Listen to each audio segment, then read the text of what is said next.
Hello, and welcome back to the Spoilercast, the show where we talk about movies and we don't care about spoiling them. My name is Tobias, and with me as always is my sister and trusted co-host, Rebecca. Hello. Hello. And I'm just gonna ask, you always look surprised when I say hello in the beginning. Are you actually surprised every time? Most of the time, yes. Okay. Sometimes I exaggerate, but it's become a fun thing now. Yeah, that was what I was thinking, okay. So then I'm going to throw in a couple of hello sometimes just to see what happens. Anyway, we're back once again, as always, and you're here because you love the show, of course, or like the show at least. If you like the show, I hope you've already subscribed and left a comment. Do you know that when you say subscribe on YouTube, the little subscribe button lights up? No. I haven't noticed that in other people's videos. At least the first time. I know it does on mobile at least. Let's try again. Subscribe. Yeah, and that's your cue to subscribe if you haven't. And hit the like button. Leave a comment if you've seen the movies we're going to talk about. What did you think of the movies? But if you love us, which of course you do, check us out on patreon.com/don'tmakeascene. So you can get literally hundreds of episodes, exclusive episodes, for $3 a month. Or if you just want to, throw in a little support, there's a $1 tier, so you're at least included, and you will forever be in our good graces. But enough of that. Let's get into the story. We have 2 movies to talk about today. Yes. We are kind of starting Christmas a little bit early with this year's big family Christmas movie, and then we're going to talk about Gladiator 2. But first, we're going to talk about Red 1. Now, it's a little bit of a special one because we're going to talk about Red 1 and Gladiator 2. Yeah. But we weren't really going to talk about Red 1. We're just going to talk about the other one. Yeah. But I thought I could throw it in since I have time over, and I kind of wanted to see it just to see what everyone's talking about. So I'm the only one who's watched Red 1. Yeah. I kind of want to see it as well, just to see what people are talking about, but I don't. At the same time. Yeah. Yeah. And Yeah, and I of course, if you follow the show, you know I am a sucker for Christmas movies. Not all Christmas movies. I don't go for all the cheap, by the dozen Hallmark. Christmas in Christmas Town, and it's a lady and she starts up a candle shop and it doesn't work really well, but then it does all of a sudden. No, not that. It needs to be like a proper Christmas movie. Yes. Not just a romance that takes place during Christmas. They can be good. Stuff I was like about to say, there are a couple ones that are actually good. What was the one with Kristen Stewart a couple of years ago? The holiday season, something? Whatever. Yeah, the one where she's lesbian? Yeah. That with the Mackenzie lady. Whatever. Yeah. I don't remember the name. That one's good. Yeah. That one's good. But it wasn't by the numbers Hallmark Christmas movie. Yeah. So I was kind of like, everyone's saying it's really bad. I mean, it looks bad if you look at clips or trailers. But I was like, I should check it out. But then I was like, but what if I like it? What if the Christmas magic gets a hold of me and I like it? Oh, can I live with myself? So I was like, I'll watch it. And I can give it a fair shake. So I've watched it, and I can say... Can I ask the question first? Oh, sure, yeah. So what did you think of it? Well, I didn't like it. I'll say this, though. It's not as bad as people say. It's not on a technical level, it's not a bad movie. It's not atrocious. No, we'll get to that. Okay. But like I said, the writing is surprisingly efficient. Okay. You have all the parts you need. There's a lot of they introduce. I don't want to say Chekhov's gun, but I mean there are gadgets and little things that are naturally introduced that are then later used for them to solve a problem or get through a situation. It's sure. that's clever. They don't just appear out of nowhere. They're actually introduced naturally earlier in the story, stuff like that. And there's like a point to it. It's not just for shows. No, yeah, exactly. The structure is fine. Nothing like doesn't make sense. They even like adhere to the structure a little too much, to the point where you're like, well, not even though, because it's like a joke that comes up later. Actually, no. So yeah. Once again, another thing that it's a joke, but then they use it later to like, oh, okay, like it comes back in a clever way. Okay. It's a little drawn out, but at like 155 minutes or something, not including credits. It's not too long. Okay. So on a technical level, I don't hate it. However, that's it. That's it. It is just devoid of fun. Okay. That's the thing. It's supposed to be like a action comedy sort of, with a Christmas theme. You don't really feel this is a Christmas movie at all. A little bit when Santa is in it in the beginning and in the end. Spoilers. And J.K. Simmons he's a decent Santa.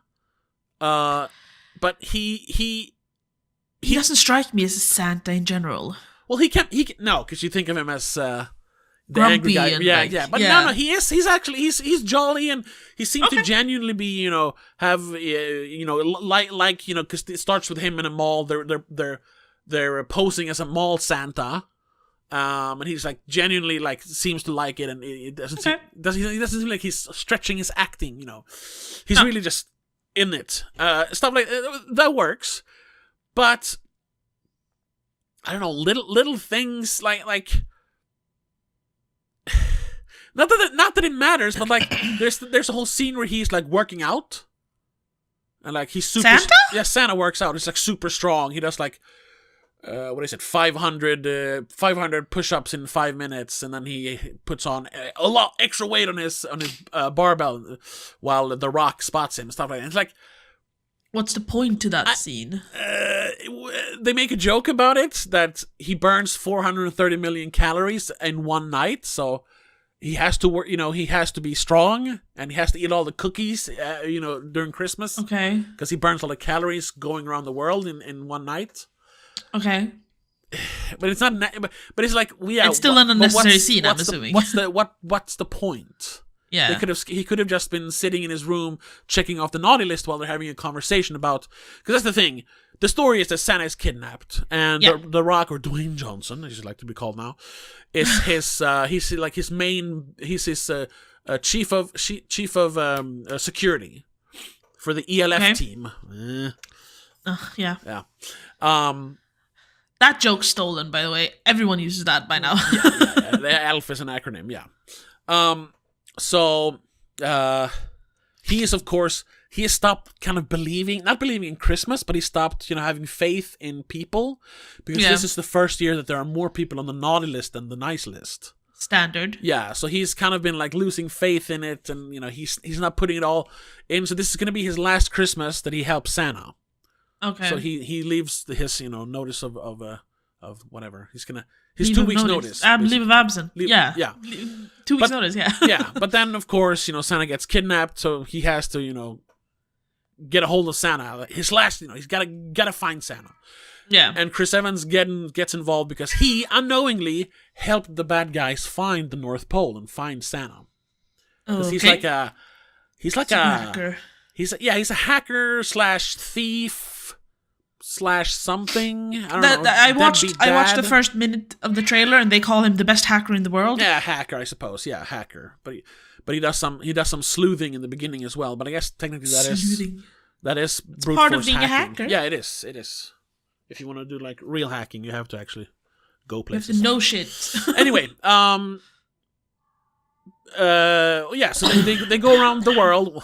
Not really. They go to Aruba, and then they go to New York, and then they go to the North Pole. That's about it. So it's not really around the world. It's not really a globe-trotting action-packed mission like this is to save Christmas. It's a couple of place trotting.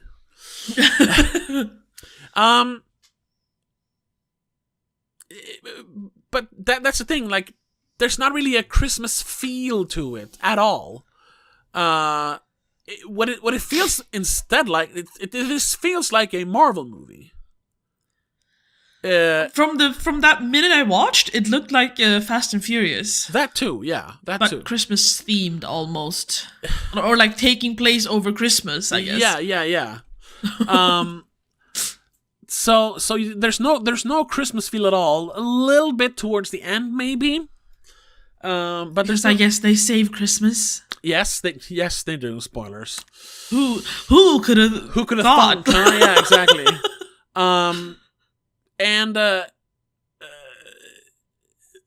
The biggest problem though, so there's no Christmas spirit. It's terribly like formulaic. Like we know exactly what's gonna happen. Oh, they're gonna go to places. There's gonna be a fight, and then they go to another place. Yeah, it's very much a Marvel movie, very much a Fast and Furious movie. But therein lies the big problem, though, because this is I think it's PG-13. Yes. So I guess kids can go see it with their parents. But this movie is not gonna be fun for kids. It's not. They're not gonna understand like the jokes and stuff. It's not funny. Oh. There barely any jokes. Like, not that, like, oh, they try to do jokes and it's not funny, or, you know, or there's a bunch, no, there's no gags, there's no making fun of the whole situation. It's super serious. Like they missed the point where, you know, oh, yeah, Santa having, being, instead of being this old-timey Santa Christmas magic, it's very, like, high-tech, and, it's a Christmas magic, but it's more technical. So instead of having a bunch of elves building toys, they clone toys or have like a machine that makes the toys. They make the toys and then they can just multiply it in the multipliciter or whatever it's called. Yeah. Once again, it's used in the plots. It's fine that way, but it's just like, that's not fun. It's supposed to be elves building the things. Yeah. Even like modern toys, which you don't really build. You know, they still got around that in Elf. You know, you see him build an Etch-a-Sketch, and they talk about putting together, you know, new computer chips for the newer like video game stuff. They still they do that because that's more fun magic than having a machine that makes it. There's a movie from 2011 that also had this like technical aspect to it. Yeah. It's a Christmas movie. It's animated though, but still. Where the new Santa is all tech, and then instead of an actual sled, it's this giant, like, looks like a spaceship. Yeah. Arthur Christmas. Yeah, I didn't like that one. That one has Christmas spirit, though. It does have Christmas spirit, but I wasn't a big fan of it. I remember I bought that a few years ago because I heard a lot of good about it. It's like, it wasn't really my thing. I like the style because it's Wallace and Gromit style. It's Aardman Studios, whatever it is. But it kind of didn't really something. It has a bit of that problem, I'm assuming, that it's too techy. Yeah, I mean, you see how Santa travels so fast. It's not that he just goes, you know, oh, it's magic, and he can, you know, they kind of work around. No, we actually see that he goes basically into light speed, and then he like portals from one city to another. It's like, it is magic, but you make it look like should more just like, be fairy dust. That's it. Yeah, exactly. It's almost like Christopher Nolan. Like, if we would do this for real, how would he actually do it? Of course, we would bend space-time. It's like, no, that's not the thing. It's supposed to be magic. It's supposed to be fairy dust and sparkles. Yeah, that's exactly. And then, like we said, there's no jokes. Like, and then there's a bunch of like violence in it. Not like gratuitous violence, PG-13 violence. But like I can't see any kids enjoying it. I gotta ask about do kids watch Marvel movies, or is it just sweaty man babies? I don't know. Do like 12-year-olds watch Marvel? I don't think so. Because Marvel started too early. They don't care. They haven't been able to catch up. So no, they watch like Skibbity Toilet and stuff. That's true. Yeah, but you know, I don't even know what that is. Oh, you don't know what Skibbity Toilet is? I've heard the words. That's it. Skibbity. Yeah, I don't even know. I have to ask though. What's with the snowmen with like abs and swords? Yeah, that is. What the hell is that? That was the dumbest. When they're in Aruba, they find the guy who hired Chris Evans to get the coordinates But Okay. he's just a middle hand. He's actually working for the real bad guy. And they're like, oh, whatever. It's what's her name? Grilda. Do you know what Grilda is? Yeah, Grilda. The Yeah. Icelandic. Gryla. No, Gryla. Gryla, sorry, yeah. The Icelandic winter Grilla, witch. I guess, yeah. in our, yeah. So she's the bad guy. You can't say her name. And of course, they... No, because then she appears. Yeah, they accidentally say her name. And then an ice cream truck comes out of the water in Aruba, and out of the back jumps 3, jacked snowmen. And it's with arms and legs, and they just look like something from World of Warcraft or something. It looks like a cave troll or something, yeah. And I was just like, sure, they're magical, but why, even in a movie, like, wouldn't your brain mind to go, maybe snowmen aren't great for, subtropic Aruba, where it's like 40 degrees Celsius in the shade. Wouldn't they? The joke there would be that they would melt. Yeah, which they do, but not because it's hot, because if you remove their nose, they magically melt. Because the nose is the life force of the snowman? I guess. Which that's something I've seen before, though, that if you remove the nose, they kind of like become snow again. But why would you send snowmen to a tropical island? Send like elves or Grinches or something instead. Yeah. It's just like, it's a small thing, but that was immediately like, why snowmen? Why even Aruba in general if you're gonna do I don't know, a Christmas movie? They're only there for like 10 minutes. And that's that fight then, I'm guessing? Yeah, they arrive in a toy store because they can like travel. I saw that in the trailer. Utility closets of toy stores, it's like a network. Like wormholes. Yeah. But then they create a car and they go to the beach, and there they talk to Nick Kroll, who plays the semi-bad guy. And then they fight his guys and then the snow guys, and then they leave. It's like, okay. Couldn't that be like New York? He's like a mafia guy or something? So it could be in the snow, and you can see the big tree in Rockefeller Plaza, because it's December 24th. Like, they have to find him now, because he's got to go tonight, Yeah. No, instead they go to Aruba. And I'm wondering, like, because it kind of looks like they shot on location. And I was just like, did they just write this in so they could spend like a week in Aruba? Fucking assholes. Because I know a lot of people do that. Vacation. That's basically Adam Sandler's entire career for the I know. 15 years. He's getting better now, but for a long time, all he made was vacation movies. Yeah, made a vacation movie, called up his friends and went, hey, guys want to go on vacation and get paid? So was this like... all we have to do is act a little bit? Yeah, so was that this? Like, for the last week, we'll shoot the Aruba scenes in Aruba, guys. It's like 3 days of work, but we'll spend a week there. That's the feeling I get. Is that Krampus? Yes. He's also one of the suspects, because he's Santa's brother. They go to his, like, castle and have a little fight scene there as well. That's probably the best scene in the movie, because Krampus, there's like he's kind of like, there's a bit of like brotherly, feud there. And the fact that instead of it all being just CGI, they actually like built a bunch of like creatures, and there's big makeup. Like, Krampus is a guy in a rubber suit. Which is cool. I think they enhance his face, but practically see that if I'm looking at the picture. Yeah, that looks really good. Yeah, and they even made a thing in the credits saying like special, makeup effects by this guy. So they're proud, and of course then that makes it more fun because it's real. Not that there's a lot of distracting effects in this. Not really. In the beginning, a little bit, like all of North Pole looks fake. But other than that, they're in Aruba and they're walking around in New York. So it's not fake really.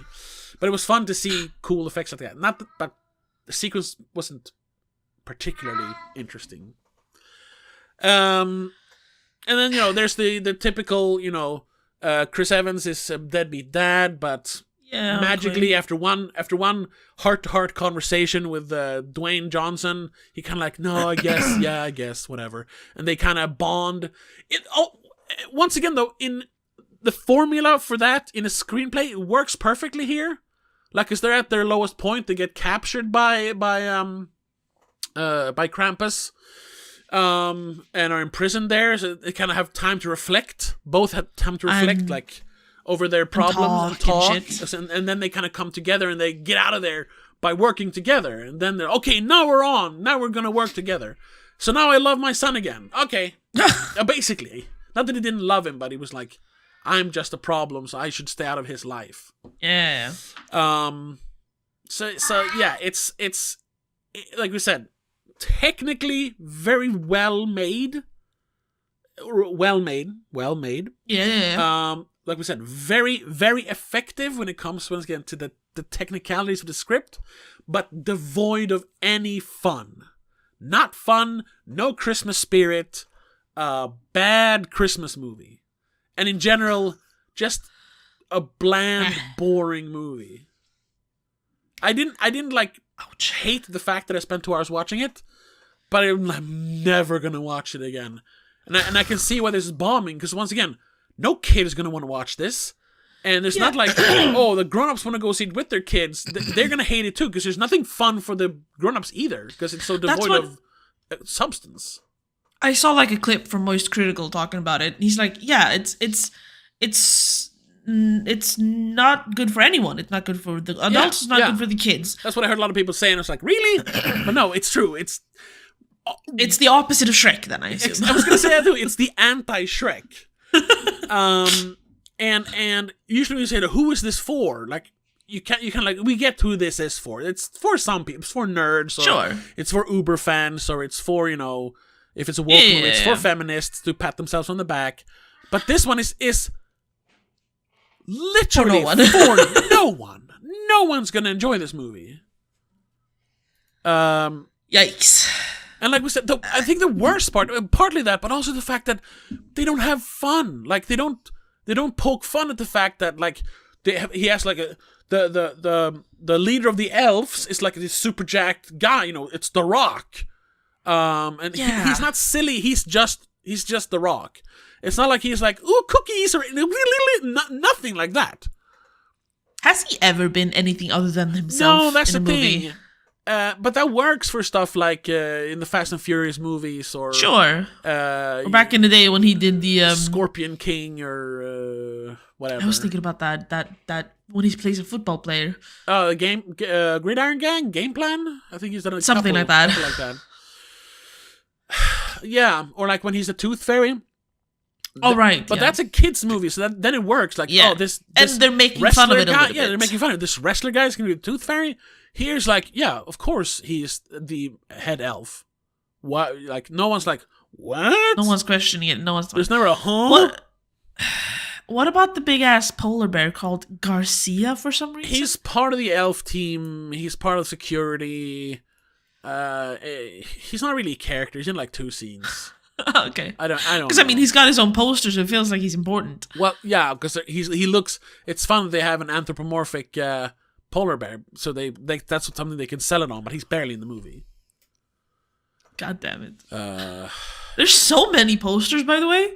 Yeah, I'm like scrolling through the IMDb, so there's like every character has their own. Yeah, because there's like 7 of them or 8 or something. Yeah, because originally this is produced by Amazon through MGM. Oh.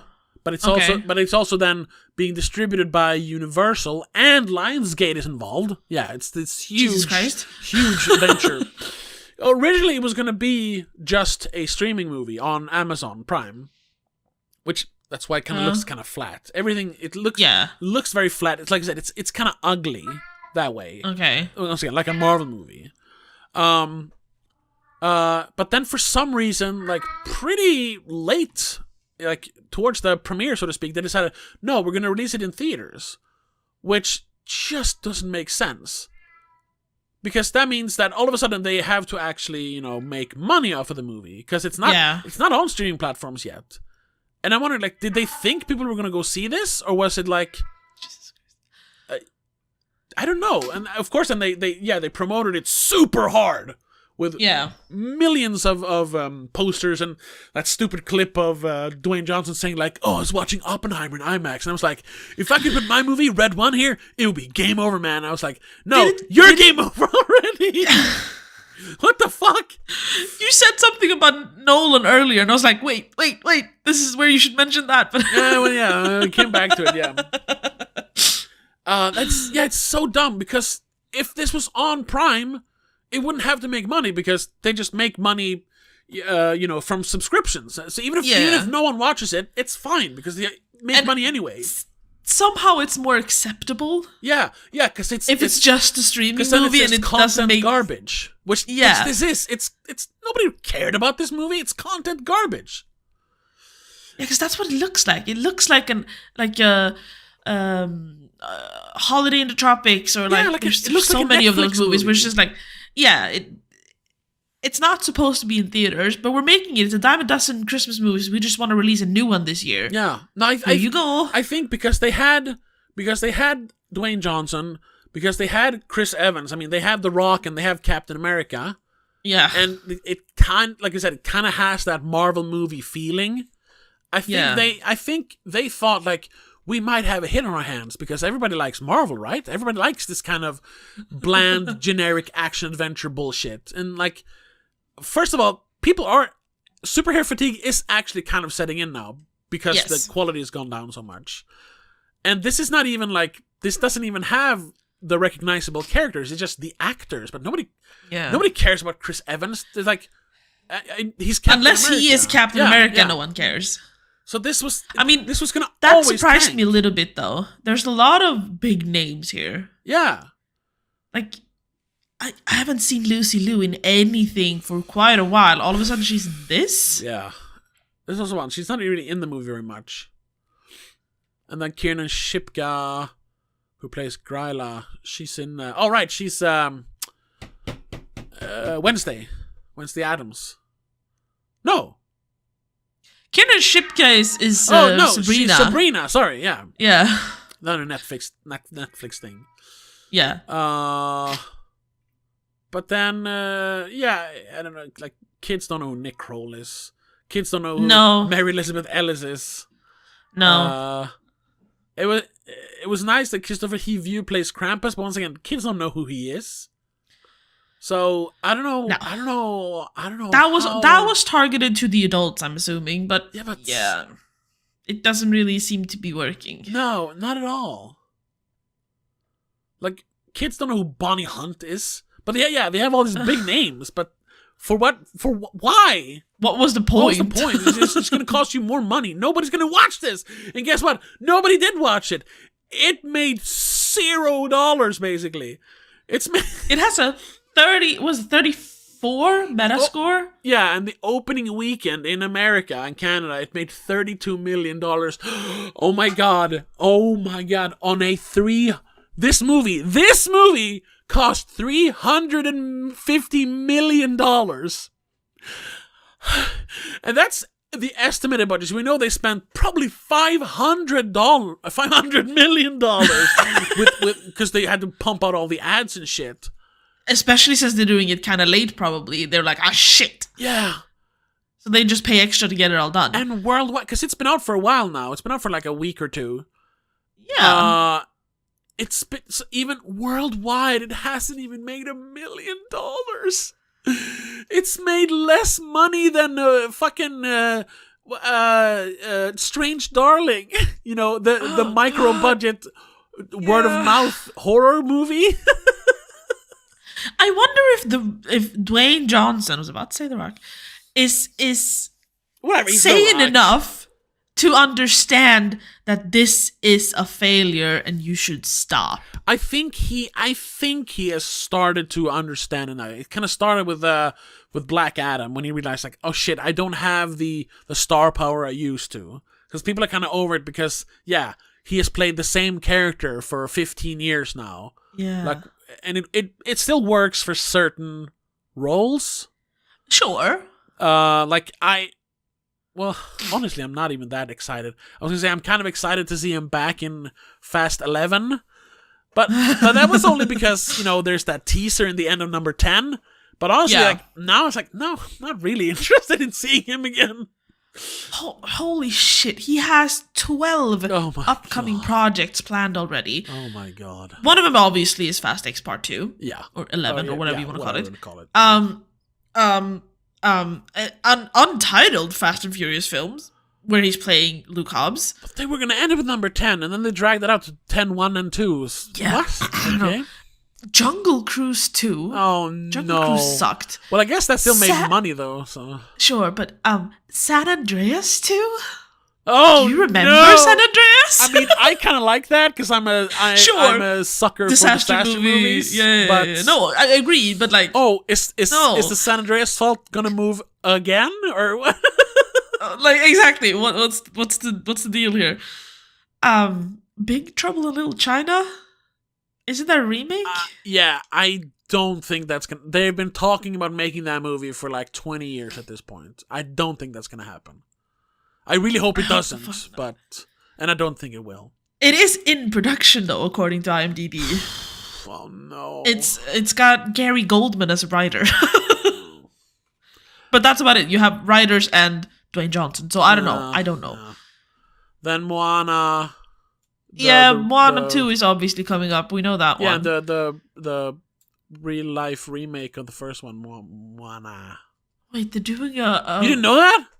No, what? And he's gonna be this. Why? He's gonna be the same It's guy. been out for like a few years. Yeah, because they can make money. They waited 20 plus years before they remade Mulan. Yeah. Could you please wait? They waited like 60 years to make Cinderella, but yeah, I think they just want to. They don't want to make another. They don't want to make another white Disney princess real movie, even though they kind of race swapped the Little Mermaid and Snow White. But now they're like, we need to pick one of our princesses of color, and then they were like, fuck, we don't have that many. We have Princess Frog and we have Moana, I suppose. Yeah, Mulan doesn't count. And nobody remembers Princess Frog, so... Oh yeah, Mulan, sure, but they already did Mulan. Yeah, no. They have new princesses that are not Moana, but whatever. Yeah. But they never became that popular, so... Exactly. So that's why... I think that's why they're doing it. Yeah. Monster Jam?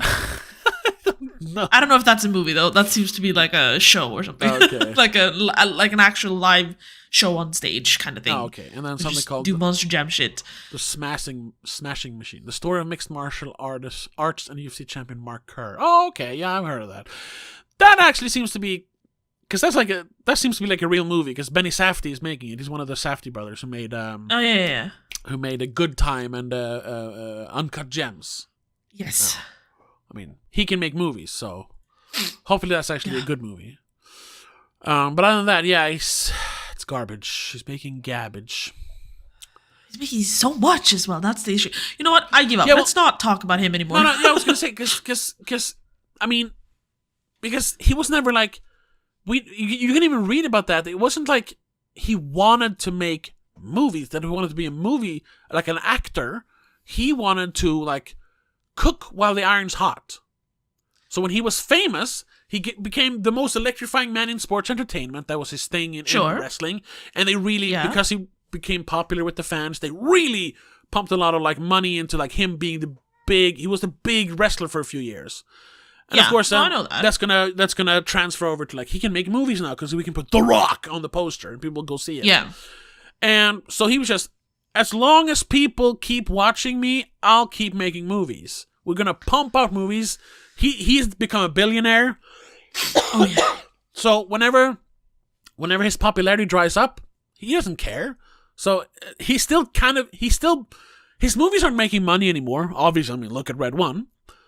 But he's making money. The producers still think he is popular because they're so out of touch. I mean, 99% of producers don't understand. So they will still pay him like $20-25 million per movie. So as long as he gets those contracts, he'll keep making movies until they realize like, oh, we're actually losing money on making a The Rock movie. Let's stop. Then he's going to, okay.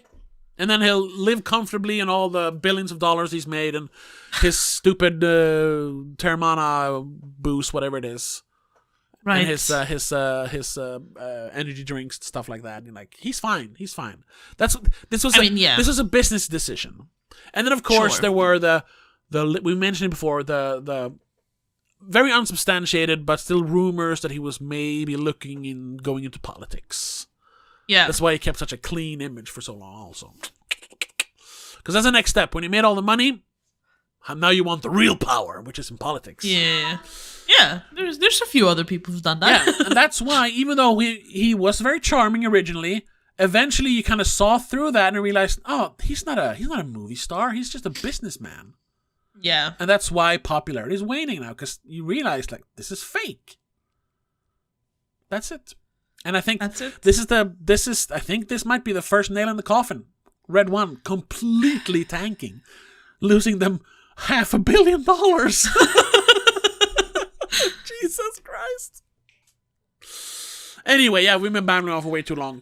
So we said we were going to talk about Red One, and of course we're going to talk about Gladiator 2. Yeah. Because Gladiator 2 has been out for a while now, a couple of weeks. So it's a little late to talk about that one. So we're going to talk about Gladiator instead.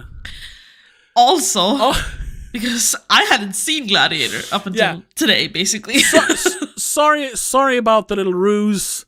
I had no interest in going to see Gladiator 2. Like, why would you make a sequel for Gladiator, especially this long? Because it's not like a box office kind of thing where, like, oh, Gladiator 2 back for more Gladiator. It's not that kind of movie. It was like it's more of a drama. It's and like also making Troy 2. Like, it doesn't work. We had Troy. Like, but also Gladiator is beginning, middle, and end, and there's nothing to continue on. Really. It's just. I mean, it does. I've realized. I understand though.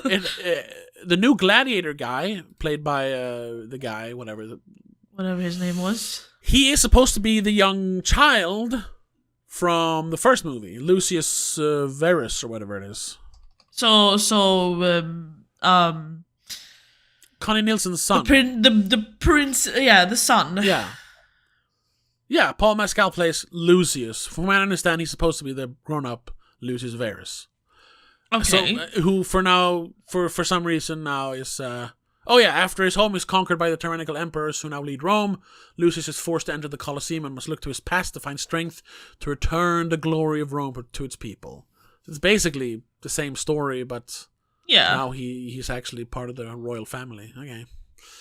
Doesn't sound very interesting, and I don't understand why you would, like I said, why would you make a sequel to Gladiator? They could have just had this conversation before. Yeah, it's brand name recognition. Exactly what I was gonna say. It's brand name recognition. They could have just made another like big epic, a Roman epic, and called it something else. Just call it something else. Yeah. Kind of like they did with Pompeii. Yeah. Even though that had more of a, regarding Pompeii, obviously, but in that sense. But they didn't believe in they didn't believe in that's the thing. They write something, they don't want to work too much. So they write something simple, and then it's like, but are people actually going to go watch this? Probably not. But if we can put a recognizable name on it, they will. However, once again, $250 million, so probably around $350 million. At least. And so far, it's been in Sweden for 2 weeks, so around 3 weeks worldwide, I think. Yeah. $98 million. Jesus Christ. Because nobody wants to see this. We didn't even want to see it so we could, talk about it, even though we have a movie podcast. I mean, first off, I didn't want to see it because I hadn't seen the first one. And then I was like, I mean, I like that kind of setting. I like that kind of style. But I don't want to see. That's very interesting. See a Gladiator sequel. That's the thing. No. And there is a reason why I hadn't seen the original Gladiator ever. Because as much as I like the Romans and all that stuff, and it's, everyone thinks about the Roman Empire every 5 minutes or whatever. Well, guys do. Sure, but I'm kidding. Yeah.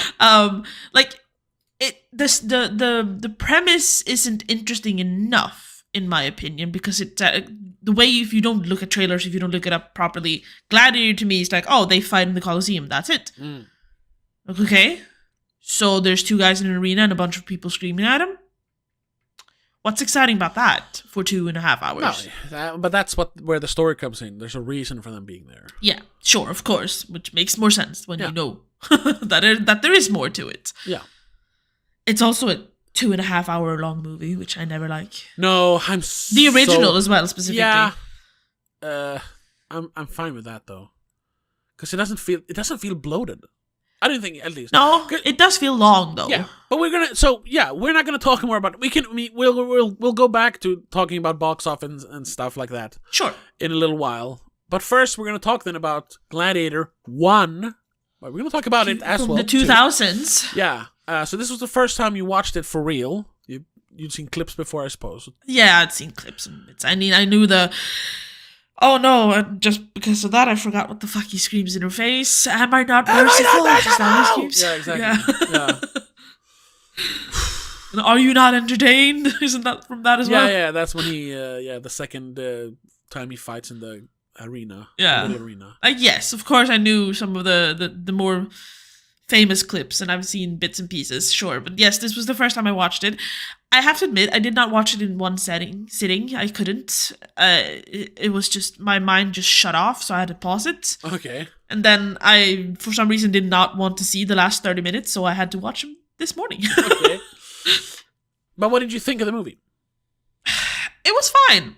It was just not my kind of movie. Okay. Like, I'm not going to say it's a bad movie, because it's not. No. I can tell that it's not. Like, I'm not blind. Like Red 1, it's technically well made. Yeah, basically. No, but like, I understand why other people like it. Yeah. It's just not for me. No. I think it might also be because I'm like, I don't know. I don't know what I expected, but I guess I didn't expect this. Yeah. No, that's about it. The acting is good. Someone said, I think it was one of my coworkers, like, I hate Joaquin Phoenix because of that movie. I'm like, yeah, why? He's such a fucking snake. Sure, but like, he made it sound like he did something like actually awful that made you just want to, like, he made him disgusted or something. He does. I can't. He crucifies and burns Maximus's family alive. Yeah, but that's in the beginning. He murders his father. The end. He was talking about the end. And I was like, but he didn't do anything in the end. He poisons Maximus. Was that poison? I thought he just stabbed him. Maybe he just stabs him. Still, he stabs him so he can win. Yeah, that's just a shitty move. It doesn't make me hate him. But this is the guy who's supposed to be the leader of Rome. Yeah. And he's this petulant fucking child who I thought all leaders of Rome were petulant fucking childs. No, not all of them, but there were better and worse a few Caesars of them. And leaders. Yeah. Yeah. And I mean, that's like, I didn't expect more of him, so to me that was kind of like, yeah, of course he's gonna be a douchebag. Of course he's gonna be a shitty person. He's horny for his sister, which is that's weird. Classic movie. If you want to make weird. your bad guy really bad, make him like something gross and weird and like that like should set off like that whole biological like boundaries in your mind. Like, I know I'm not supposed to like this at all. Not even like, oh, I'm kind of kinky. Like, no. It just makes even like weird people go, ugh. Yeah, yeah. The whole pure bloodline shit is like, yeah, that's weird. But that's weird on a whole nother level. That's not him being a bad leader or being a bad person in that sense. That's just fucking weird. Is Lucius his son? He's not, right? No, because he's her son. The sisters. Yeah, we don't know who the father is. Well, we know the guy was called Lucius Verus. That much. Sure, but we don't know who that is. Like, no. He's not in the movie. He died sometime before. And he's not Maximus's accidental son or something. I mean, they hint at it, but I don't think that's it. Oh my God, maybe that's what they reveal in Gladiator 2, that he is Maximus's secret son. Jesus Christ. That wouldn't surprise me. No. Okay. I kind of want to look that up now. Yeah. Well, I'm sure it'll be available online soon, so. Yeah. Oh! Yeah. Oh, Jesus okay, Christ! No, sorry, because don't scare me like that. I had the IMDb page for Gladiator 2 up, but then I switched it to Gladiator and I forgot that. So I was looking through the cast list and I was like, oh, Spencer Treat Clark, the little kid who plays Lucius, he's in the movie. Because I understand why, but honestly, he should have played Lucius in the new movie. He's still an actor. We just saw him in Salem. Right, He was Mike, the gravedigger. That's him, right? Yeah. He's an actor, and I mean, it's not like he, looks bad or anything. Like, but of course they wanted someone with a bit more star power, and Paul Mescal for some reason has become the new guy that everybody likes. I don't get that though. He did After Sun, at his, and he's done something else probably that people like. I don't know. But like his career started in 2019. Yeah. With the TV show. Oh, it's the TV show? Like his big bump. I don't know what that is. His first big thing was in 2021, The Lost Daughter. And I don't even know if he's the main character in that one. Oh. He's not, probably. But then I think he's going to become like a film Twitter darling. I think that's it. And so he has a lot of like fans, like movie buff fans, because of Lost Daughter and specifically After Sun. Yeah, exactly. So now they like we can, because that's where he's the main character. I think they're gonna try to make him a star now, kind of like they did with Tom Hardy, and he kind of dipped after a while. Now he just does whatever he wants, and Venom movies, I suppose. I mean, he seemed to like the Venom movies. He's actually said, like, yeah, there's not great movies, but he loves playing that part. That's why he basically makes those movies. Because it's so fun to just be that... And they pay him a bunch of money to do it, so why not? Deadbeat dude, basically, and just complaining all the time. Anyway, that's... So they picked... But honestly, Spencer Treat Clark, like, the literal Lucius Verus is still available. That would have been perfect. Yeah. Make him a star, why not? But no, he doesn't have star power. I mean, you can still throw in, as you do, throw in other big names to put on the poster. Yeah, I mean, you have... And then, bring in the old fans by going, hey, we actually brought in the real, the actual Lucius. It's the same guy. That would be kind of cool, right? Yeah. But we're supposed to talk about Gladiator. They did for... Huh? Some character that seems to be the same person. Yeah, Gracchus or Bracchus, whatever. Yeah, he's Gracchus in the is movie. the same one. I don't know. Jabarta is not, though, because... I don't know if that's supposed to be him. He's called Juba in the last movie. So maybe it's not the same character. Oh, right. Maybe it's not, though. Maybe it's just too similar. Yeah. That's dumb, then. Yeah, because once again...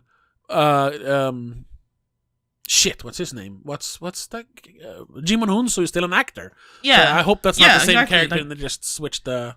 Because that would be dumb. No, maybe not. Maybe they just wanted to make it look like it kind of...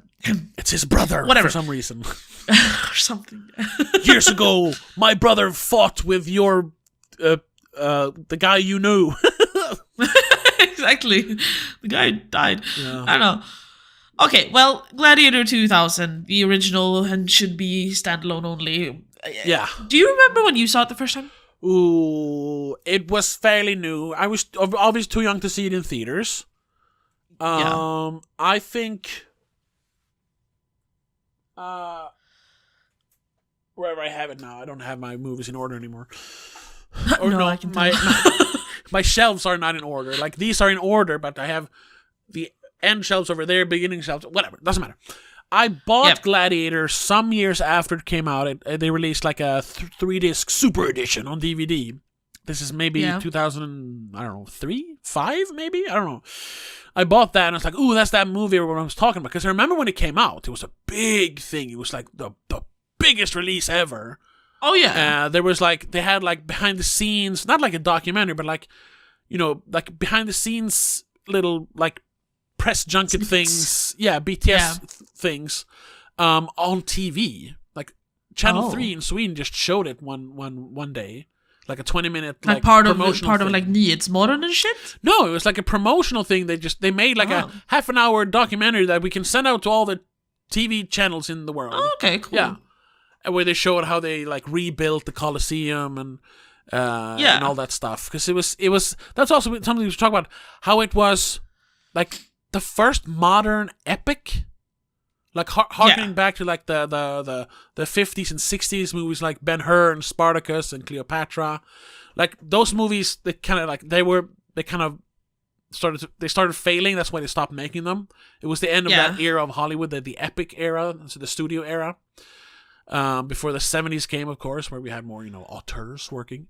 So this was like a return to the old school Hollywood, which was also why people really like, ooh, that's cool. We're gonna have like huge crowds, big stars. We're gonna spend $100 million rebuilding, real sets and stuff. Even though they, of course, faked a lot of stuff. Not all of it, but parts of it. I'm pretty sure they like filmed in the actual Colosseum. the actual Colosseum, and then filled in the broken parts with CGI and stuff like that. Oh, that's pretty cool. Yeah. So I think that's when they first walk into the Colosseum, and that's that 360 shot of him looking around. That's like the real Colosseum, and they just filled in stuff with CGI. That's cool. Yeah, because it doesn't look like that anymore. No. Unfortunately. So I think that's why it was so popular back then. Okay. I have gone back. Also, like, how many other Roman warrior movies have we had? Well, especially earlier than 2000. That's kind of that. It kind of started a wave though of those kind of movies, because I started thinking about, but I couldn't think of that many. But of course there was Troy a couple of years later with Brad Pitt and whatever, Orlando Bloom I think is in that. Eric Bana, yeah, exactly. Bana. And then you had, I would count King Arthur, it's a Disney movie, but the Antoine Fuqua, like, grounded, realistic King Arthur movie, which came out in 2004. I would even say that the success of Gladiator kind of paved the way for movies like Pirates of the Caribbean, where you had this big, expensive blockbuster movie, period piece, with a lot of like real, like all the ships are real and stuff like that. And I'm thinking more like the action period pieces specifically. That's what this brought on. What are you searching? Yeah, because the one that came to mind for me was King Arthur, the one from 2004, where they put the names of the characters on the poster instead of the actors. yeah. Arthur, Guinevere, and Lancelot. Yeah, stuff like I mean, they were working on that before. But in the same vein, you have the Lord of the Rings movies. But they were working on those since before that, so it was just and they're fantasy, so they're a little bit different. But it's still like this epic. And I mean, even Scorsese decided to like, I'm gonna make an epic, and he made Gangs of New York, which is still like it's a gangster movie, but it's on a much bigger scale. Like, did I say Last Samurai? No, you did not. But The that Patriot. one too. Even though it's a smaller movie, it's that same kind of like historical epic with a lot of action and blood and stuff. Troy, Kingdom of Heaven, which was towards the end of that, because it didn't go on for very long. It only lasted like 5-6 years. It wasn't a long wave, and then it started like waning. You still had movies after that. But the ones that are very specifically centered around like Roman warriors or knights, that they kind of died out, and we kept going with the more other stuff, fantastical elements. And I would say it died not because of that movie, but it kind of died with 300. Because that is of course not really it's not a big movie. It's epic, but I mean it's all shot on green screen, and it's like 3 guys in the movie. But it has that epic feeling. Yes, definitely. And then of course after that, there was a lot of that was a time when they were like, we need to find more epic movies. Where can we find more epic movies? So they started buying. They started buying Chinese, because the Chinese then started making more epic movies after Crouching Tiger, Hidden Dragon, which we've talked about. Yes, check out that episode. So you had them buying a lot of Chinese epics as well, like Hero and House of Flying Daggers, Seven Samurai. Even Redcliffe, stuff like that. Although Redcliffe sucks ass. Sorry. I think it's boring. It doesn't suck, but it's boring. But we're kind of off topic here. So the first time you saw it, what did you think of it? First time I saw it, it was amazing. It was the greatest movie ever made. There we go. I mean, I think that's part of that the classic like film bro filmography. Like that's one of those. Oh, you gotta watch Gladiator, man. Max is so badass. I mean, he is. Yeah. He's like. I would describe this falls into the Dudes Rock category. This is such a guy movie. Oh, there are parts that aren't like Dudes movie, like all the senator stuff, and the fact that Connie Nielsen kind of becomes not the hero, but she's the one like facilitates towards the end. Yeah. But I mean the end. Oh my! I mean even now, because I noticed like that I wasn't really paying attention. I wasn't like moved towards the end while I was watching this. I was also kind of pressed for time as I was watching it. But still, so you're like, shit, move faster. But then when the end came around, you know, and he kills douchebag. What? Yeah, what's his name? It's Commodus.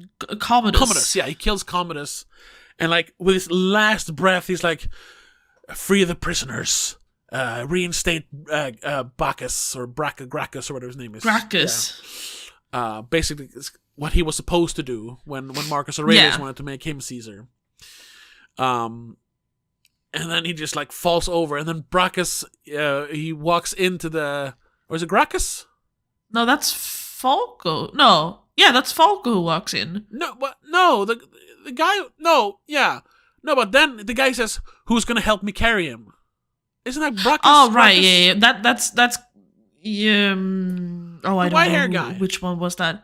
It's I don't remember which one that was. Gracchus, because he's the one that they want to lead. He's the one who's gonna lead the Senate. They want him. That's why he was cast out by Commodus. And he says that after Lucilla has like gone, oh, he was a hero of Rome, or whatever she says. Yeah, that's the glory of Rome, like justify the sacrifice of one man, one good man. Yeah, we used to celebrate real heroes or something. And then when he says, "Who's gonna help me carry him?" and all the guys just go over there and pick him up, even the little kid. Then it was just like, yeah, that's dude's rock, dude. They march him out of there. Oh my god. Then I there was a little bit of tears, not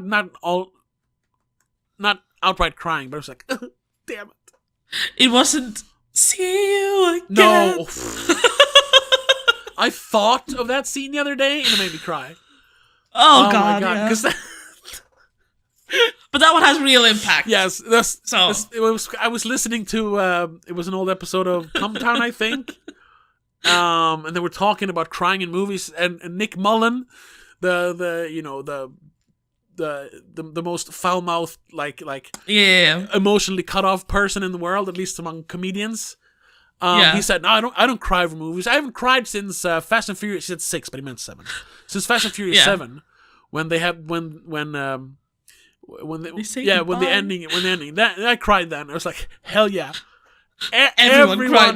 If you're a fan of those movies, if you're even like a casual fan of him, you cry in that scene. God. Yeah. Damn. Not if you just know what happened, really, you cry in that scene, for Christ's sake. So good.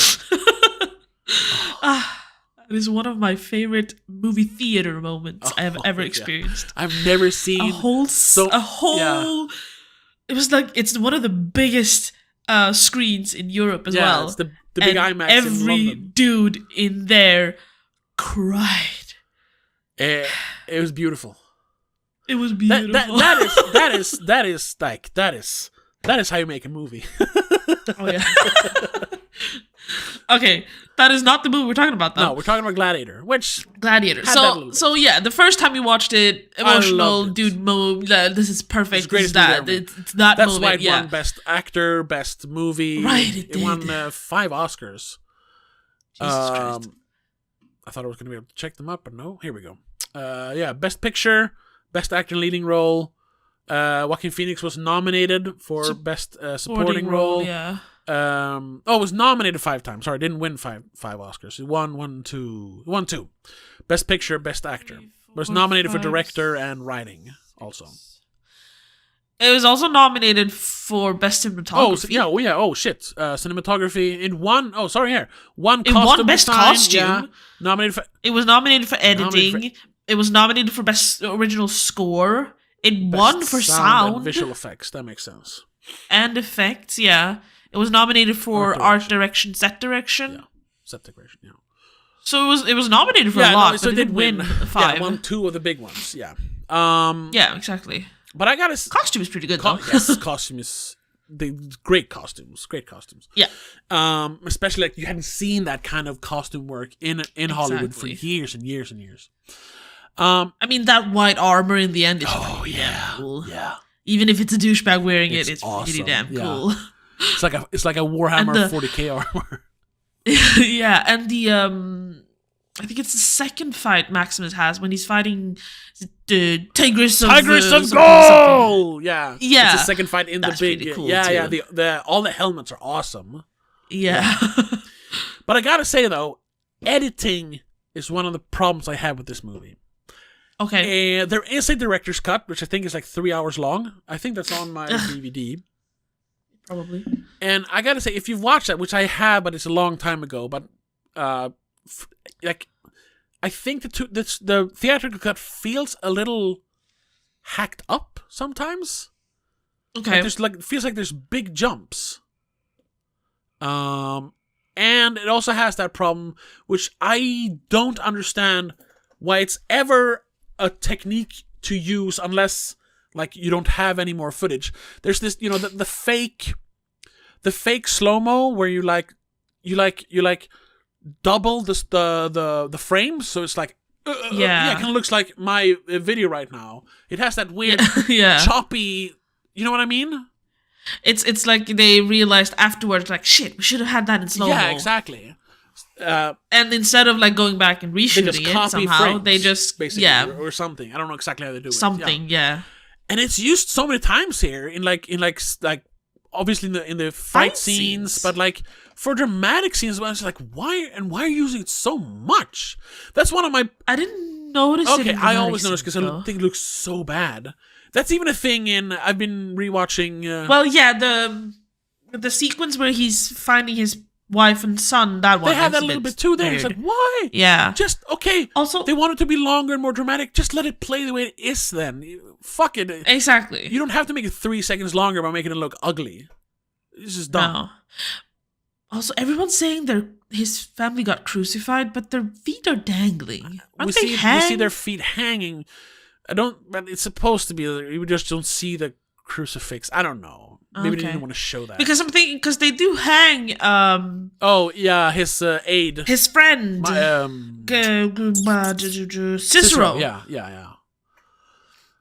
Like, is that symbolic? Because they hang him too, then, or I don't know, whatever. But someone else also said that they were crucified. Yeah, you burned and crucified my wife and son. Yeah. Whatever.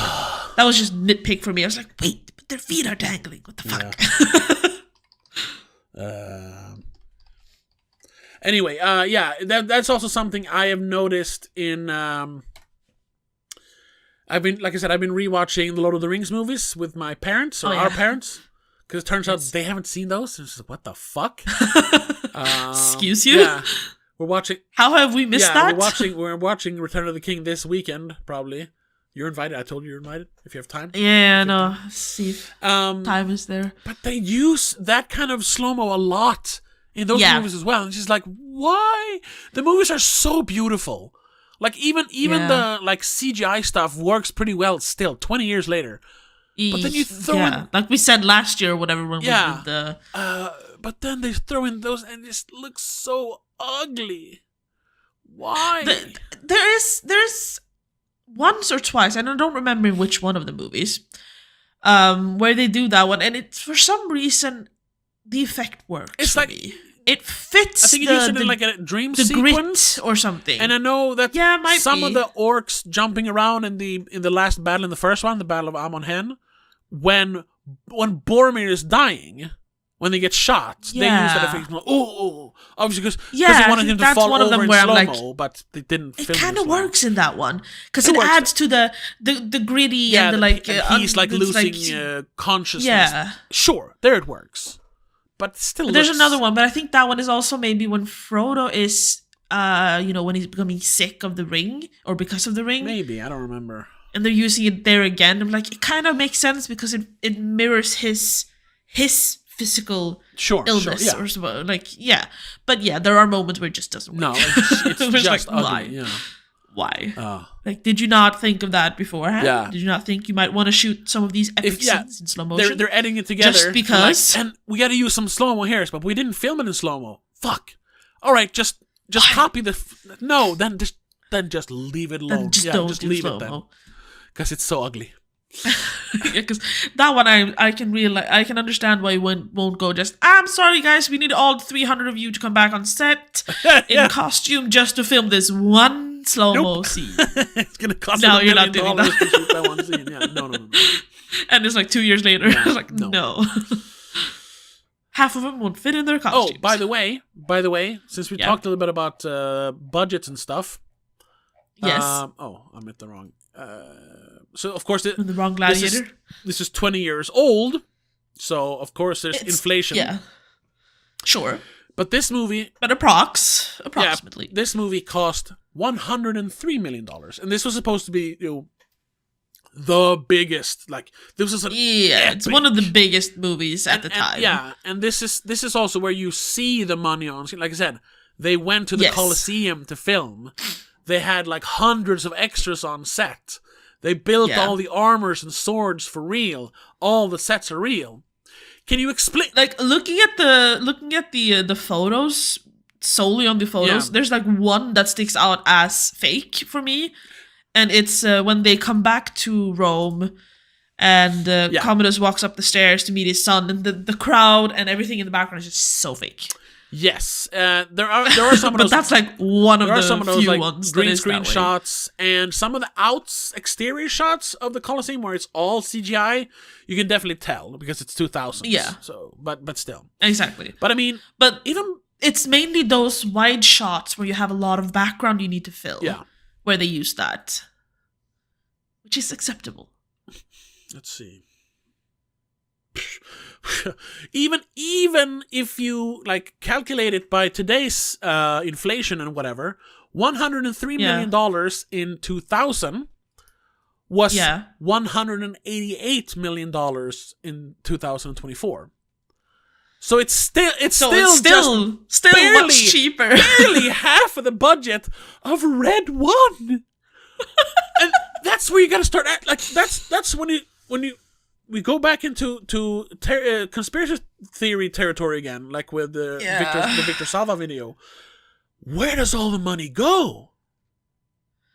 Like, even if you pay every actor like $20 million, which they don't pay out. No.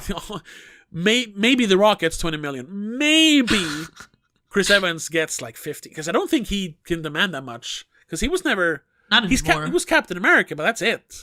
He was never Robert Downey Jr. or The Rock, No, he was just Captain. He's still just America's ass. Yeah. That's it. Sorry, dude. So and like obviously it doesn't go to like sets or so. Well, a lot of it went into renting that big ass sports car. Sure. Yeah, let's say that cost $1 million. What about the other 349? Like, what the fuck? How can a movie cost that much? I mean, cost. I guess cameras and shit are more expensive these days. But I mean, but it's still it's so insane because it doesn't show up on screen. It's insane. It doesn't look like $350 million. Partially that, but it's just insane in general. Just imagine what all that money could do. Yes. Yeah, I mean, for so many people in the world. I don't know if we've talked about that here or if I've just talked about it in general. Like, if we've talked about it on Patreon, I don't know. If you take the budget of one of these movies, one of the Marvel movies or Red One, you could feed like a starving African country for like 10 years. They would live well for 10 years. You could use that budget to probably buy off the fucking dictators and get rid of them if you wanted to. It's so weird. It's so what's the word? Sad is what it is. Yeah, that too. Yeah, that's not the word I'm looking for, but yes, it is. Shady? Yeah, I guess. I can't even think of it in Swedish now, so fucking... It's just so fucking weird. But then also you say like, well, yeah, everything is more expensive now. Yeah, of course everything's more expensive. Of course. But still, that amount of money is enormous. It's just astronomical. It's fucking insane. Yeah. And also, we talked about this in the last episode, or if it was last Patreon, I don't remember. We still have movies like Oppenheimer that looks much better, and it cost not even a third to make. If we want to be very specific, then Oppenheimer versus Red One, because he mentioned fucking inspiration or whatever. Like, come on. Yeah. There's no valid reason to spend that kind of money. Yeah. Unless you're making a movie that looks 10 times better than Oppenheimer. Then they should have built the North Pole for real or something. You know, then I could understand it. But no, it's all CGI. Yeah. Kind of gross CGI. They should have grown these super snowmen and like made them in a lab or something. Yeah. You need to include like curing cancer if you're doing this kind of spending this kind of money on a movie. No, I mean, even with bloated cost for everything, like it just does not make sense. It doesn't add up. They're paying themselves too much money. Like all the producers are taking millions of dollars. Which is kind of weird too, in my opinion, because aren't the producers like part of the people who just bring the money to the project? Yeah, they bring that much money. So why are they getting money out of it? Well, because return on investment, basically. That's what a producer does. They should be paid after. Yeah, no, because they can take a chunk out of the movie they made, the movie they amassed to make the movie. Yeah, and they get rich. The movie tanks, but whatever. We still made money. That's what I think. It's like 50-60% of this is pure, just like not stealing, but it's like laundering, basically. Yeah, because it feels like they're just paying themselves out of their own pocket somehow, but it makes it look better, and I guess they make money out of it somehow through taxes. Well, the studio puts up the money. The producers work for the studios. They say, to produce this movie, to bring in all the right people and everything, I want $10 million. Yeah, but it's the same way I feel like with regular ass managers and bosses, when they give themselves the biggest bonus. I'm like, but dude, you're in charge of the money. Your money, and you're giving it to yourself instead of your employees. That's weird. And even like you said, like, if you make a lot of profit, then of course you can give yourself a good big bonus. Obviously, that's where you get the bonus. That's where you take the money from as a producer, in my opinion. Yeah, they pay themselves before the movie's even out. Yeah. Or maybe they don't, and all these producers are now millions of dollars in debt, and they're gonna like throw themselves out of windows. I don't know. This is gonna sound terrible, but I kind of hope that's more of the case. Not throwing themselves out of the windows, but like they actually lose money. Yeah. Yeah, because but that's the thing. If that was the case, we wouldn't have had these kinds of movies anymore. No, they would have understood it earlier and stopped. It really feels like that. But I mean, I was looking at. Did I remember? No, here. Like, remember a few years ago when it felt like every movie made $1 billion? Yeah. This year, 2 movies made $1 billion. That's still an insane amount of money. And I mean, the next one made just under $1 billion, so still. But it is obviously going down. Of course, both of those were Disney, though. It was Inside Out 2, which made $1.7 billion. Inside Out 2? A movie that should not even exist, in my opinion. I haven't seen it. No, me neither. I don't care. I love the first one. I have no interest in seeing the second one. It feels derivative. Like, why? It's the same thing again, but now she's a teenager.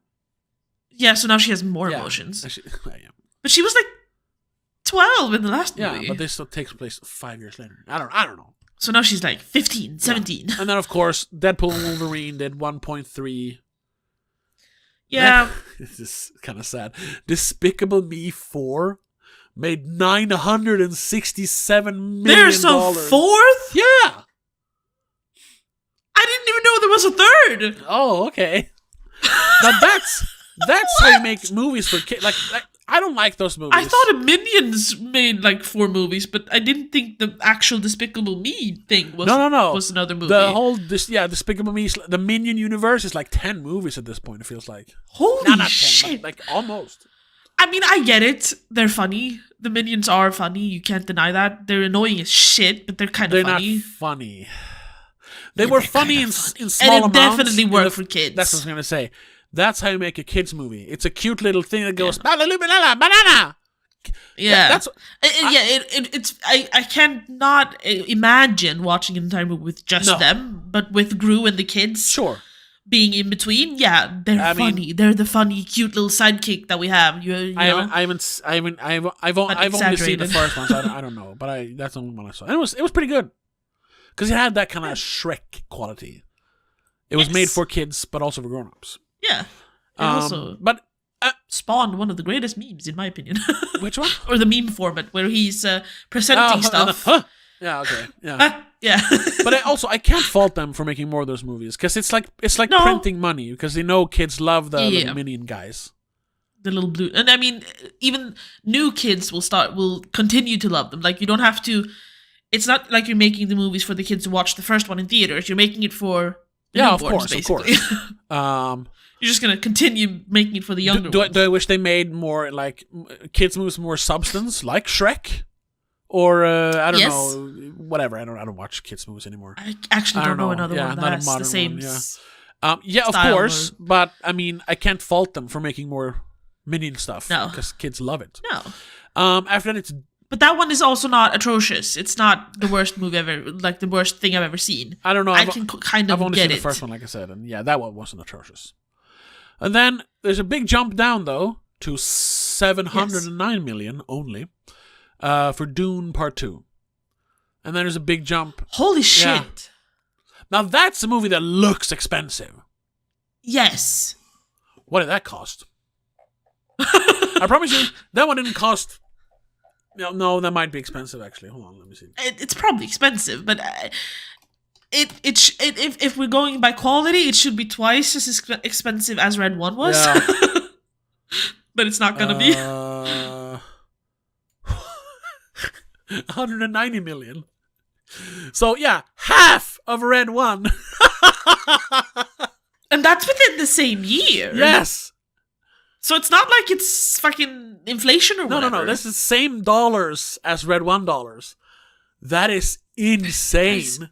I mean, that's still a lot of money, but like you said, that looks expensive. Yeah, exactly. There's a reason for that kind of money. Yeah. Oh, I'm just upset. Then there's this is insane, and that shows why they keep making those garbage movies. Godzilla X Kong made $568 million. I haven't even seen that one because it looked so dumb. I tried to watch. I was kind of out of it with. Is that the one I tried to watch? The last one before that was Godzilla vs Kong. Which was the one where Godzilla meets the other apes in Inside Earth? That is X Kong. That came out this year. Yeah, That's when you have the big bad red ape. Terrible. Okay, terrible that's what I movie. expected. Oh, I didn't finish it. It was awful. It starts off with King Kong having a fucking toothache. And he has to come to the human surface to get his tooth replaced. That is the dumbest thing I've ever seen. So bad. It's sorry. Yeah. Absolutely idiotic. Okay. I'm glad I didn't watch. And then I didn't even watch it on. Don't even try. It's just dumb. It's just dumb. After that, it's Kung Fu Panda 4. I guess this is why we're doing this episode now, because we're nearing the end of the year, but I mean, this is also.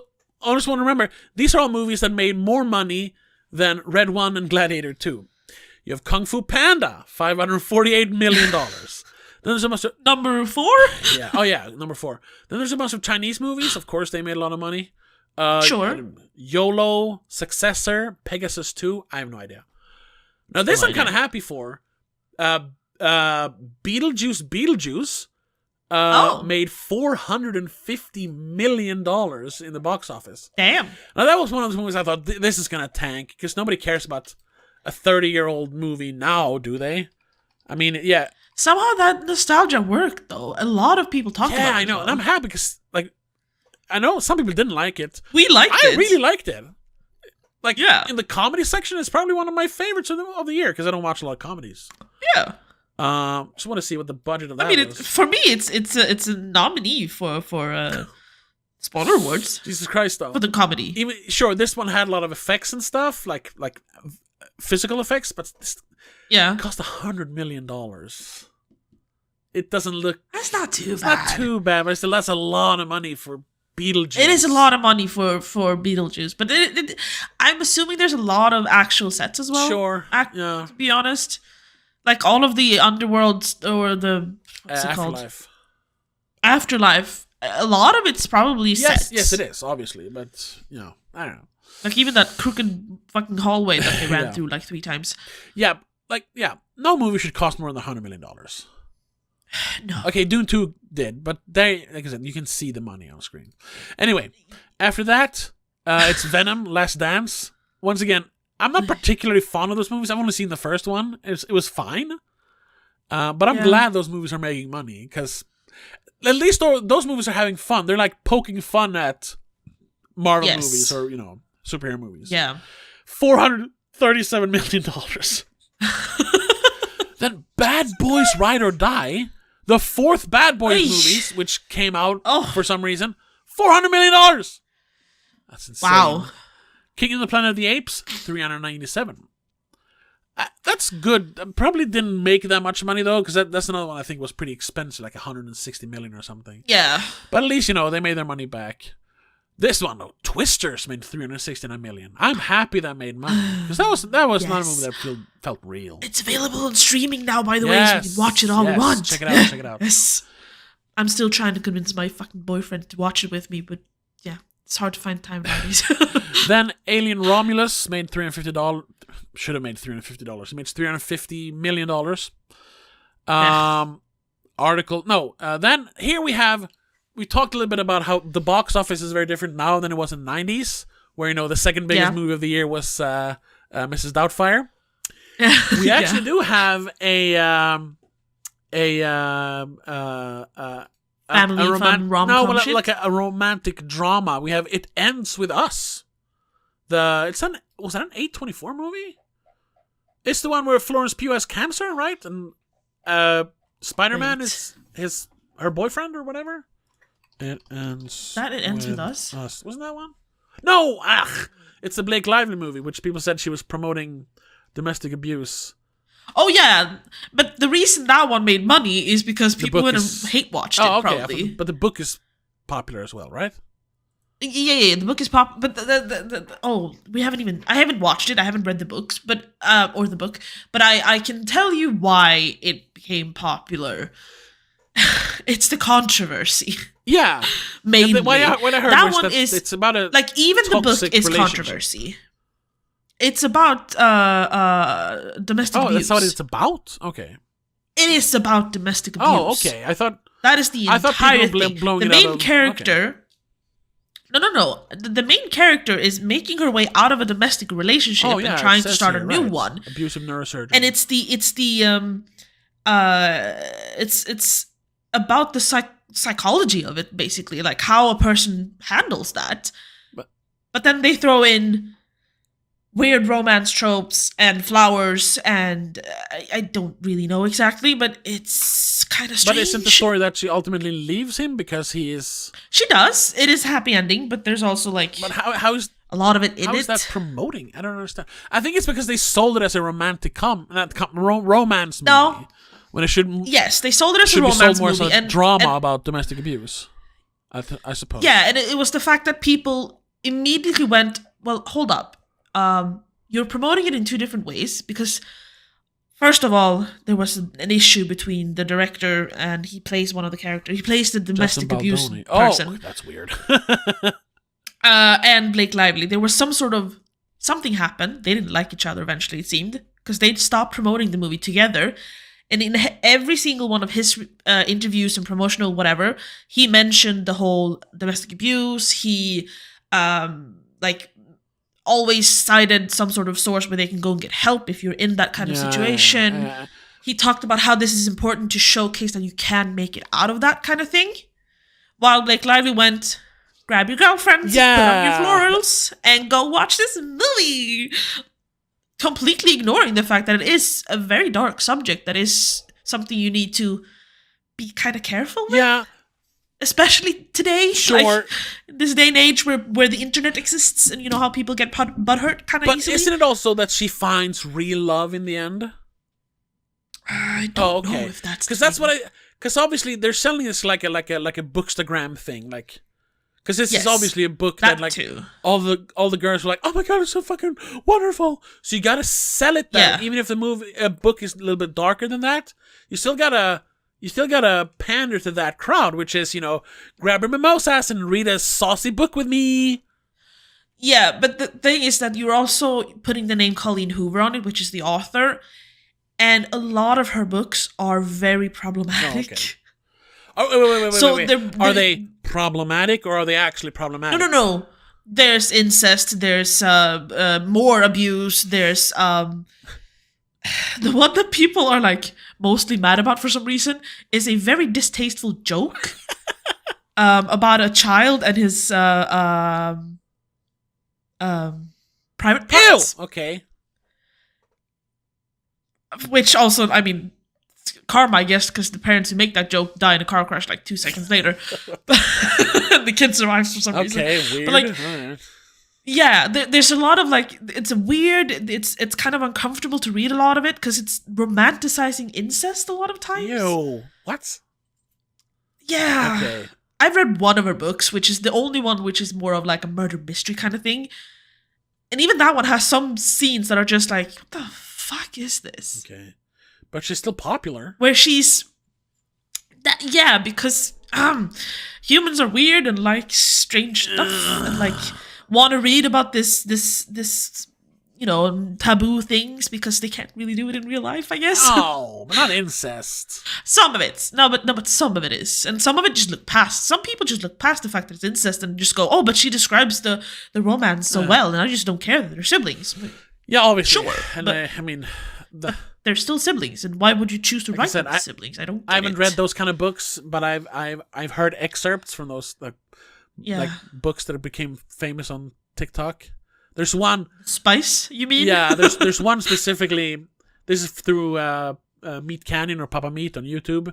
He really got stuck on one specific, so he's brought it up several times. There's a movie called Breaking the Ice, which is about like a girl hockey team or something. Probably one of those. Yeah, I was about to say that's probably one of those hockey romance books. And she like falls in love with another hockey player, a guy hockey player, if it's the coach or something. And there's like super like it's basically like porn. And it's like it's just moms reading smut. Well, yeah. Yeah, but it's not even like It's tastefully written. Like, fucking grabs her by the pussy and shoves the cock in her, and she's like, fucking Jesus Christ. No, okay. Not really like that, but almost. Because I've never read one. I've read some smutty books, but Fourth they're not Wing that. is on that list. I don't remember that being in there though. Hold on. Did I read like an edited version? I don't know. I don't remember any like graphic sex scenes in that. Like, sure, he throws her on a table and they make love, and he's like ravishing one her. of the lighter ones. Yeah, but that's the word. They're using like ravishing or like we're having sex. It's not genital words. I don't even like saying those words. I'm prude in that sense, I guess. I can't find it. It's so funny when he reads those parts. It's like, oh my god. Or maybe I was just too immersed in the story and I just didn't clock it. I don't know. Anyway, we're so off track by now. And we've gone on for so long. Yeah, I know. But back to. Let me just read quickly until we get to. I can't even. Well, Oh, perfect. Red One and Gladiator are just next to each other. Oh. Yeah, on the list of movie. You mean Gladiator 2? Sorry. Where it ends with us. Then it's another Chinese movie, Article 20. The Wild Robot made $39 million. Boonie Bears Time Twist, another Chinese one. A Quiet Place Day 1 made $260 million. That's good.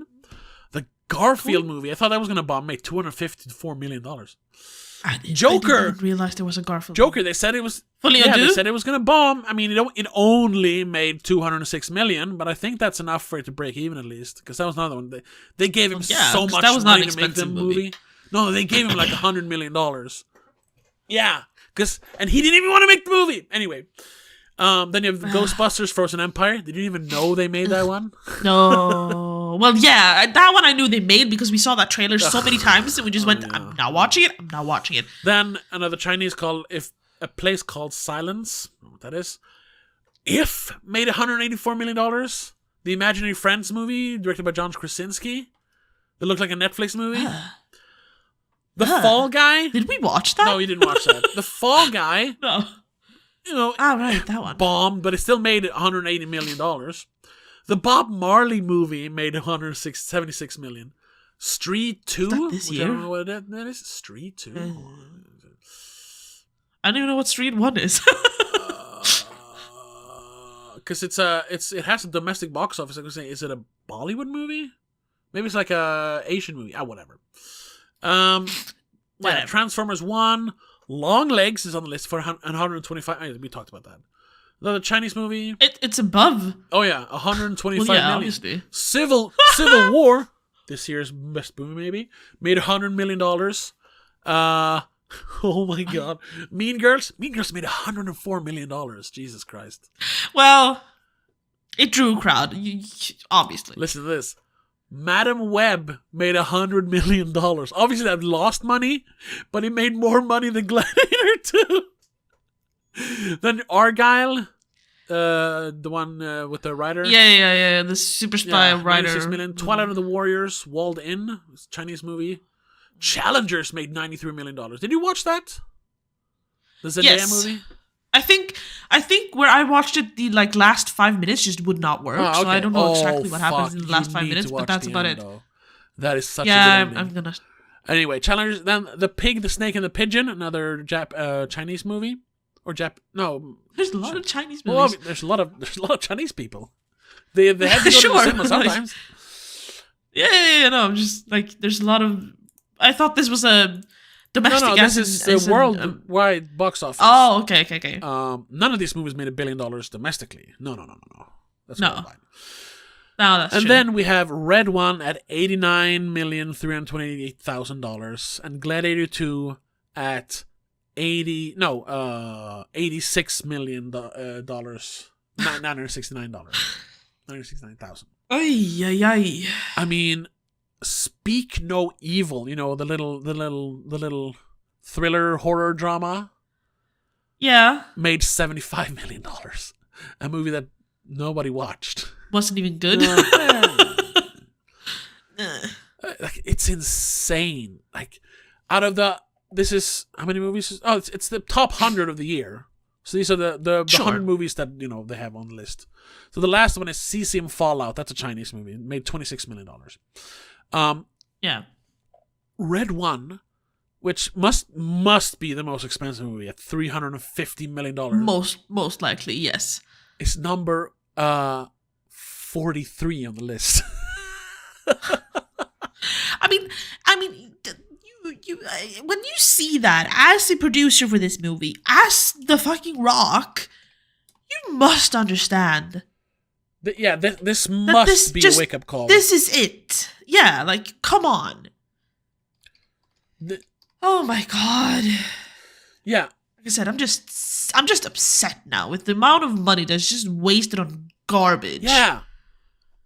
Which could be put to use either in better movies or at least in better movies, or at the very best, do something fucking substantial. Towards something actually good. What? They could solve world hunger with the amount of trashy movies that get that much money to be produced and then just not even make it back. Come on, just take that money and plant a fucking tree or something. Okay, this list wasn't updated. I was looking at the most expensive movies, production-wise, to make of 2024. They have the most expensive being Inside Out 2, which is $200 million. No.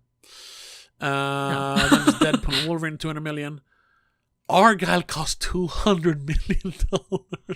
Why? I haven't watched it, but I've seen the trailer.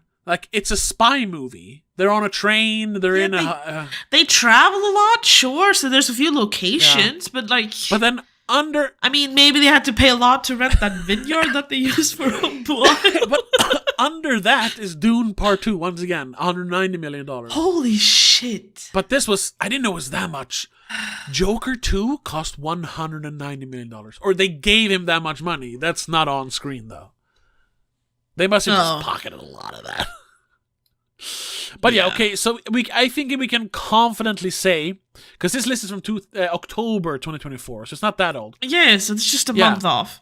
Red One is the most expensive movie. Oh my god. Of the year. Of the year so far. And we only have a month left, so. I don't think Nosferatu is more expensive. No. So. And it's still gonna be better, probably. Yeah. Whoa. Now, I think this is... We need to stop, though. Yeah, I can go on forever because now I found a list of most expensive ever. You know what? We can continue this discussion in our Patreon episode if we want to. You know what? Let's just keep being baffled by the amount of money spent on garbage in Hollywood. Yeah, let's do that. If you want to hear us continue talking about budgets and box office grosses and just keep shaking your head, SMaging all over the place, yeah, check us out on patreon.com/domagazine because I can't stop now. I am down a rabbit hole. We've been going for 90 minutes. Yeah, that's over.